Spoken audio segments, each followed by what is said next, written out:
नमस्कार साथियों, एक बार फिर से आपका स्वागत है आरबीएससी ऑनलाइन क्लासेस में।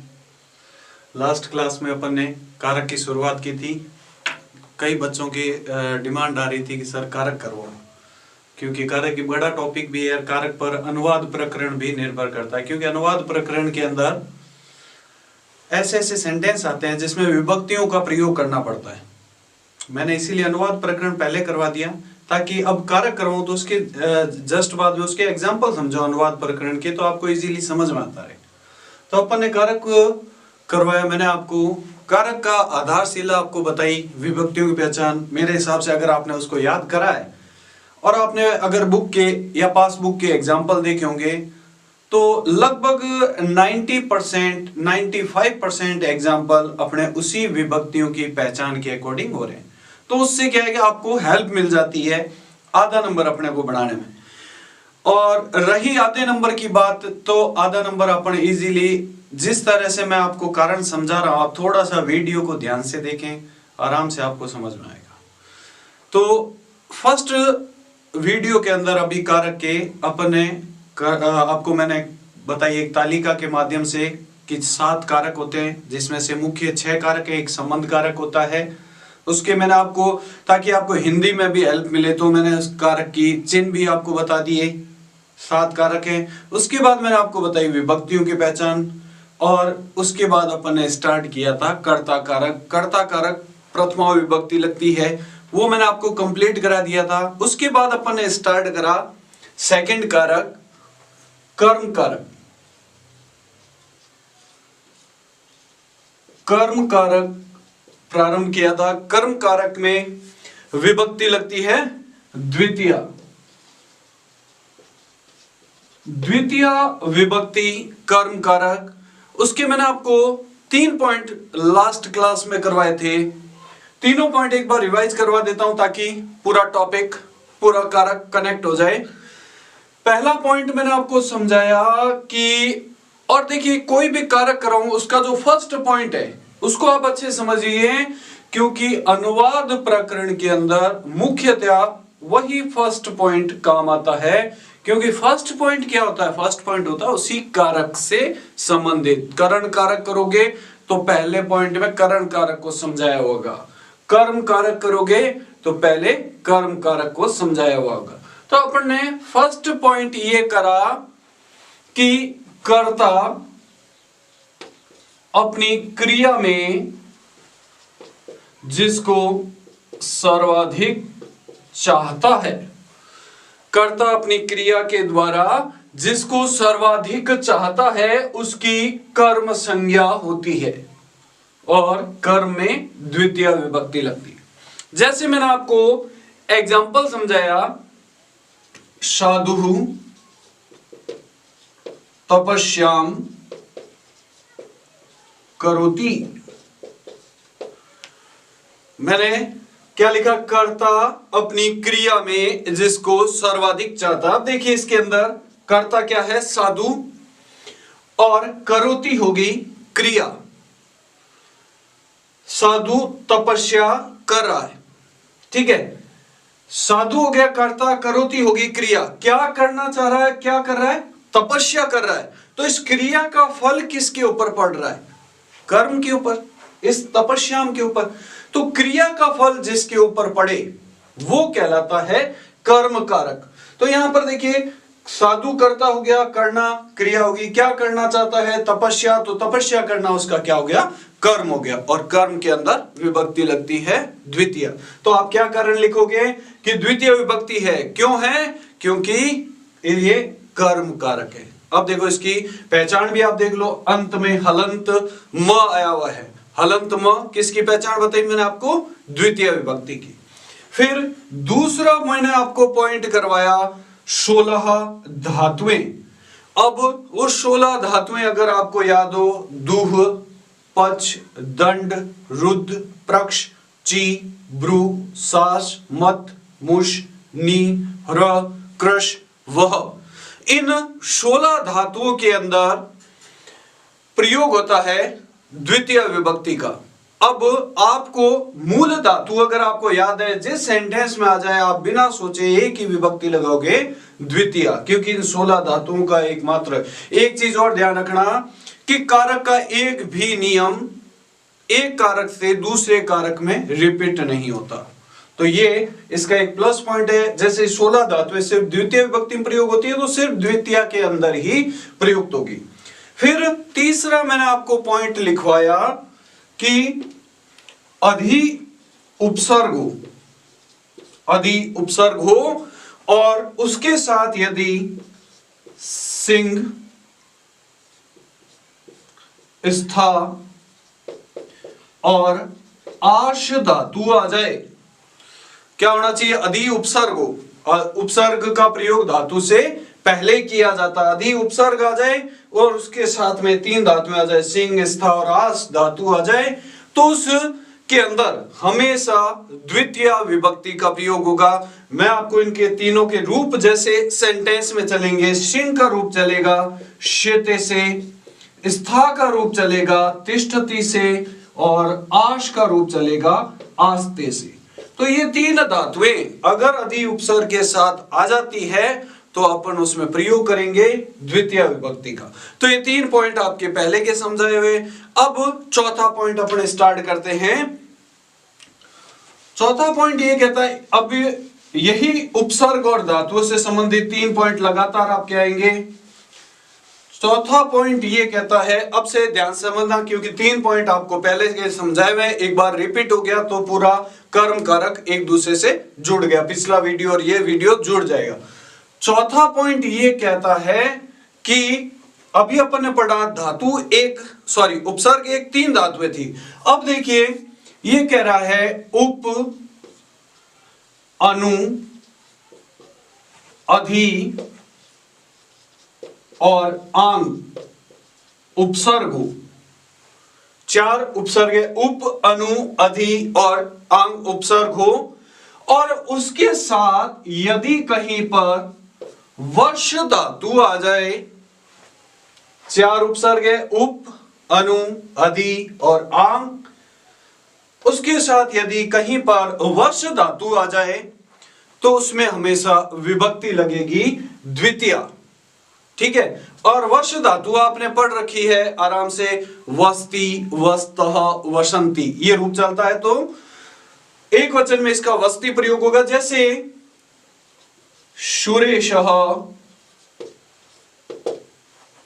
जयपुरम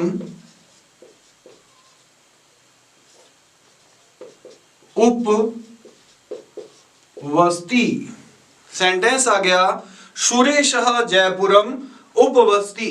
देखिए अगर अपन एकदम इजी पैटर्न से बताऊं तो शब्द के अंत में देखिए हलंत म है, हलंत म। अगर आपने थोड़ा सा अपना यहां वाला कुछ मशीन को चलाया है और विभक्तियों की पहचान याद करी है तो हलंत म देखते ही आधा नंबर बन गया अपना, मतलब आधा नंबर सेफ है, क्योंकि हलंत म किसकी पहचान होती है? हलंत म द्वितीय की पहचान होती है, तो आधा नंबर बन गया। अब रहा सिर्फ कारण। तो देखिए कारण के अंदर आप देखिए यहां आ जाइए। अगर आपने पॉइंट अच्छे से याद कर रखा है कि उप, अनु, अधि और आंग उपसर्ग पूर्वक वर्ष धातु में द्वितीय विभक्ति लगती है, तो देखो यहां पे आ जाइए, उप उपसर्ग आ गया और वसति की मूल धातु वर्ष, तो देखो दोनों कंडीशन पूरी हो रही है। उप उपसर्ग आ गया और वस धातु आ गई, तो कौन सा विभक्ति इसके अंदर? द्वितीय। क्लियर? देखो उप उपसर्ग आ गया, वस धातु आ गई, इसका मतलब इस शब्द में जयपुरम में द्वितीय विभक्ति। तो आप क्या कारण लिखोगे इसका? उप उपसर्ग और वर्ष धातु के योग में आंसर ये लिखोगे। पूरा आंसर आपको लिखना है पेपर के अंदर। मैं शॉर्ट में लिख रहा हूं, उपसर्ग वर्ष धातु के योग में जयपुरम शब्द में द्वितीय विभक्ति है। तो देखो आधा नंबर मिला ये बताने का कारण और आधा नंबर मिलेगा विभक्ति बताने का। क्लियर? अब मान लीजिए इस उपवस्ती की जगह आ जाए आवस्ती, अधिवस्ती,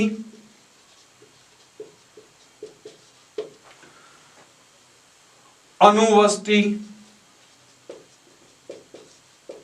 ठीक है, अब मान लीजिए क्वेश्चन आ गया सुरेशः जयपुरम आवस्ती। तो देखो आवस्ती यानी कि आ उपसर्ग हो गया वश धातु, तो कारण में आप लिखोगे आ उपसर्ग और वश धातु के योग में। और अनुवस्ती आ जाए तो अनु उपसर्ग और वश धातु के योग में जयपुरम में द्वितीय विभक्ति है। और अधिवस्ती आ जाए तो अधि उपसर्ग और वश धातु के योग में जयपुरम में द्वितीय विभक्ति। क्लियर? नेक्स्ट पॉइंट, एक एक पॉइंट को ध्यान समझिएगा। और एक चीज मैं आपको बता दूं, कारक के जैसे जैसे आपके पास वीडियो आते जाए साथ में आप इनको यहां से स्क्रीनशॉट ले लिया करो, साथ में इनको कॉपी में नोट डाउन करके साथ साथ में तैयार करते रहना, क्योंकि कारक एक बहुत बड़ा टॉपिक है। अगर आप सोचो कि प्रथमा से सप्तमी तक एक साथ आप तैयार करोगे तो बहुत मुश्किल है, उसमें मिस्टेक होने के चांसेस ज्यादा है। तो एक एक टॉपिक का एक एक वीडियो जैसे आता रहे आप साथ साथ में कारक तैयार करते रहे। नेक्स्ट वीडियो ये नेक्स्ट पॉइंट ये कह रहा है कि अभी और नी उपसर्ग के साथ यदि कहीं पर विश धातु आ जाए, उपसर्ग है दो आपके सामने अभी और नी, उसके साथ में यदि कहीं पर विश धातु आ जाए तो उसमें भी द्वितीय विभक्ति लगेगी। मैंने आपको कहा था कि लगातार मैं आपको 3 पॉइंट उपसर्ग पर आधारित कराऊंगा, एक पहले करा चुका, 2 ये हो गए। अब जैसे क्वेश्चन आ गया दिनेशः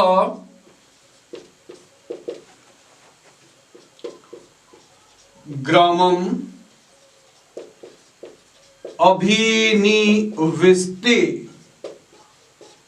क्वेश्चन आया दिनेशः ग्रामम अभिनिविष्टे और इस ग्रामम शब्द को अंडरलाइन कर रखा है। तो देखिए पहली चीज, जो शब्द रेखांकित है उसका अंतिम वर्ण के ऊपर देखो अनुस्वार आया हुआ है, अंतिम वर्ण के ऊपर अनुस्वार है, इट मीन्स विभक्ति पता चल गई आपको कि द्वितीय विभक्ति। अब आधा नंबर अपना शेफ हो गया। अब आधे नंबर की तलाश में इधर आ जाइए। देखिए अगर आपने पॉइंट याद कर रखा है तो देखिए अभी उपसर्ग आ गया और नी उपसर्ग आ गया, अभी और नी उपसर्ग आ गए, दोनों उपसर्ग अपने पास में आ गए। और विस्ते, विस्ते की मूल धातु क्या है? विष धातु है। विस्ते की मूल धातु विष धातु है, तो अभी और नी उपसर्ग के साथ में विष धातु के योग में ग्रामम शब्द में द्वितीय विभक्ति। क्लियर? नेक्स्ट अपना पॉइंट है 6 नंबर। कुछ पॉइंट ये आएगा, निम्नलिखित शब्दों के योग में द्वितीय विभक्ति लगती है। निम्नलिखित शब्दों के योग में द्वितीय विभक्ति लगती है। अब वो मैं शब्द आपको लिख रहा हूं, इनके साथ में हिंदी अर्थ भी लिख देता हूं ताकि आपको समझने में आसानी रहे। उभयतः, उभयतः मीन्स होता है दोनों और, उभयतः मीन्स दोनों और। सर्वतः, सर्वतः मीन्स चारों और। अब देखिए उभयतः मीन्स दोनों और, सर्वतः मीन्स चारों और, ऊपरी मीन्स ऊपर ऊपर, अधो अधः नीचे नीचे, अध्यधि मीन्स नीचे। शब्द आपके सामने, उभयतः मीन्स दोनों और, सर्वतः मीन्स चारों ओर, ऊपरी मीन्स ऊपर ऊपर, अधो अधः मीन्स नीचे नीचे, अध्यधि मीन्स नीचे। अगर ये शब्द किसी भी सेंटेंस में आते हैं तो उसमें हमेशा द्वितीय विभक्ति का प्रयोग होगा। जैसे ग्रामम उभयतः वृक्षः सन्ति, और इसको अंडरलाइन कर दिया, ग्रामम उभयतः वृक्षः सन्ति। अगर आपने पॉइंट अच्छे से याद कर रखा है, पहली चीज अंडरलाइन वर्ड को आप देख के पहले अपने विभक्तियों की जो पहचान है उस पे चले जाया करो कि अपना आधा नंबर कम से कम कटे नहीं। आपने देखा ग्रामम में अंतिम वर्ण के ऊपर अनुस्वार लगा, इसका मतलब द्वितीय विभक्ति। अब आधा नंबर मिल गया। अब कारण पे चले जाओ। अगर आपने पॉइंट याद कर रखा है तो देखिए उभयतः शब्द आ गया। अब आप ये सोचोगे कि हमने याद करते समय उभयतः शब्द किस विभक्ति में याद किया है, तो उभयतः शब्द आता है द्वितीय विभक्ति में। तो आप कारण लिख दोगे उभयतः शब्द के योग में ग्रामम शब्द में द्वितीय विभक्ति है। क्लियर। अब मान लीजिए उभयतः की जगह आ जाए सर्वतः, तो कारण बन जाएगा सर्वतः शब्द के योग में। इनमें से जो शब्द सेंटेंस में आएगा कारण वही बन जाएगा और विभक्ति लग जाएगी द्वितीय। क्लियर। नेक्स्ट पॉइंट है, आप एक बार चाहो तो इसका स्क्रीनशॉट ले लो ताकि उसके बाद मुझे मिटाना पड़ेगा। उसके बाद अगला नेक्स्ट पॉइंट समझाते हैं आपको। देखिए एक बार फिर मैं आपको रिपीट कर देता हूं। पहला उपसर्ग है 4, उप अनु अधि और आंग उपसर्ग पूर्वक यदि कहीं पर वर्ष धातु आ जाए तो उसके अंदर हमेशा द्वितीय विभक्ति लगती है। जैसे सुरेशः जयपुरम उपवस्ति, तो देखो उप उपसर्ग आ गया, वस्ती की मूल धातु वर्ष आ गई, तो उपवस्ती शब्द बन गया। अब उप उपसर्ग और वस धातु के योग में जयपुरम में द्वितीय विभक्ति। अब उपवस्ती की जगह मैंने आपको बताया आवस्ती हो तो आ उपसर्ग और वस धातु, अधिवस्ती हो तो अधि उपसर्ग और वस धातु, अनुवस्ती हो तो अनु उपसर्ग और वस धातु।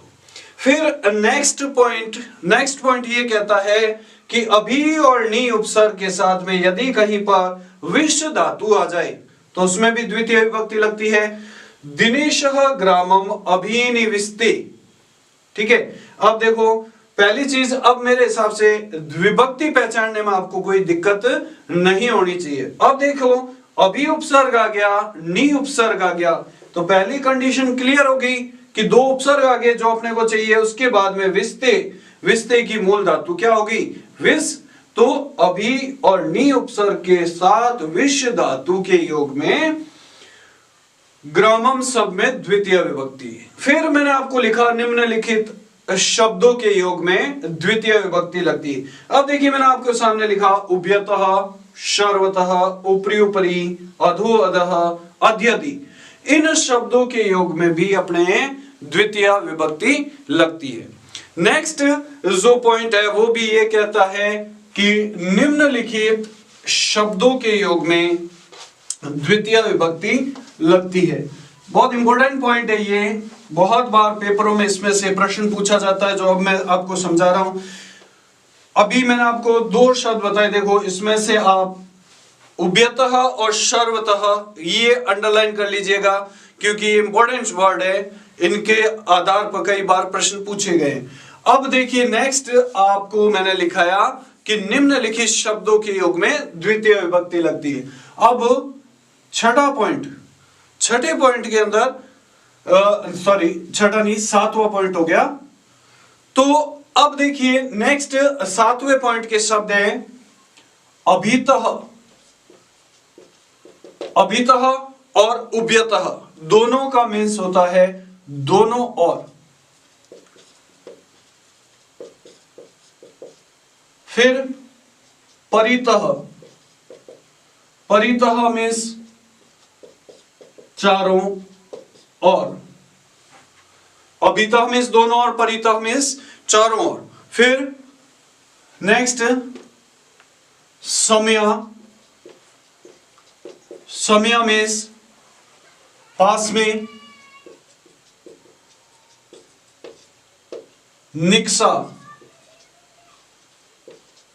निक्सा का अर्थ भी सेम, पास में।